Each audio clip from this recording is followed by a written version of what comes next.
Hello दोस्तों, उम्मीद करती हूँ आप लोग अच्छे होंगे। दोस्तों, अगर आपने हमारे चैनल को सब्सक्राइब नहीं किया है तो प्लीज़ सब्सक्राइब कर लें। बूढ़ी अम्मा। रेहाना खातून के पति उन्हें छोड़कर किसी और दुनिया में चले गए थे। रेहाना खातून को अपने पति के अलावा इस दुनिया में कहने के लिए कोई और नहीं था। बाल बच्चे भी थे नहीं और घर भी अपना नहीं था। वो घर किराए पर ली हुई थी। पिछले कई दिनों से उन्हें घर खाली करने के लिए नोटिस पर नोटिस आया जा रही थी। उन्होंने अपने जानने वालों और रिश्तेदारों से कई बार मदद मांगी, लेकिन किसी ने उनकी एक नहीं सुनी। सिर्फ नाम के लिए ही उनके अपने थे।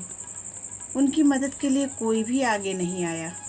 कई लोग तो उन्हें देखकर ही अपना रास्ता मोड़ लिया करते। बेचारी करे भी तो क्या करे। आखिरकार वह दिन भी जल्द ही आ पहुंचा जब उनके फ्लैट के मालिक ने उनको फ्लैट खाली कराने के लिए उनके पास कुछ भाड़े के आदमी भेज दिए। रेहाना खातून उन हट्टे कट्टे आदमियों को देखकर और भी ज़्यादा घबरा गई। वो उनके आगे गिड़गिड़ाने लगी, उनके पैर तक पकड़ लिया और कहने लगी, मुझे सिर्फ 2 दिन की मोहलत और दे दीजिए। मैं कुछ भी करके अपने लिए रहने की कोई और जगह की तलाश कर लूँगी।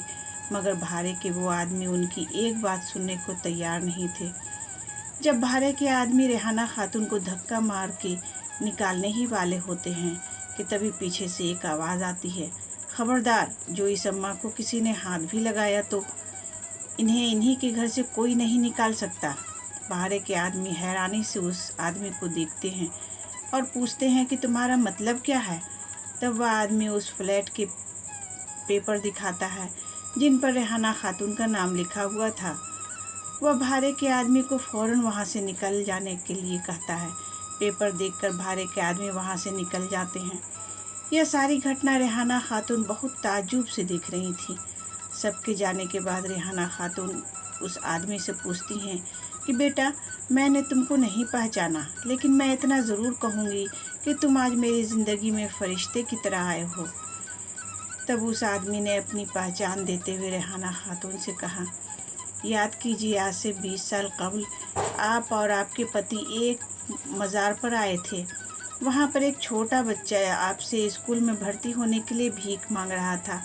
आपके पति ने तो यह कहकर आपको मना कर दिया था कि उसको पैसे मत देना, यह नशा कर लेगा, और आगे चले गए थे।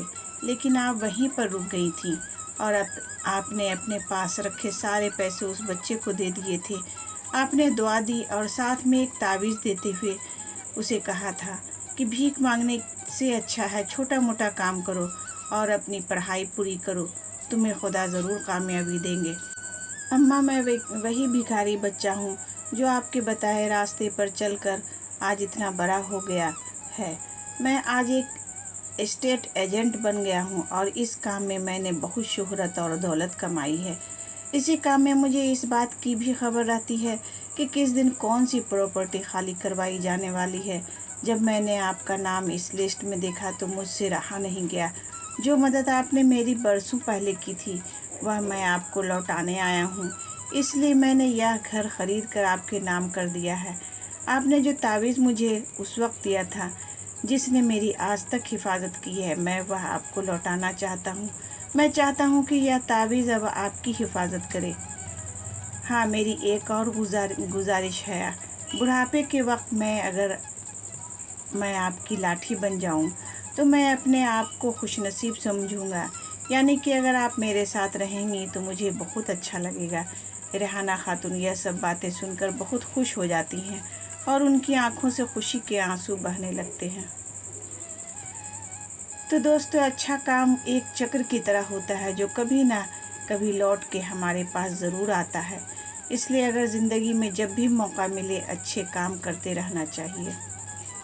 तो दोस्तों, उम्मीद करती हूँ ये कहानी आपको पसंद आई होगी। इस कहानी पर आपकी क्या राय है हमें कमेंट करके ज़रूर बताएं। कहानी पसंद आई हो तो लाइक और शेयर करना बिल्कुल भी ना भूलें। चैनल पर नए हो तो चैनल को सब्सक्राइब ज़रूर करें। कहानी पूरा सुनने के लिए आपका बहुत बहुत शुक्रिया दोस्तों।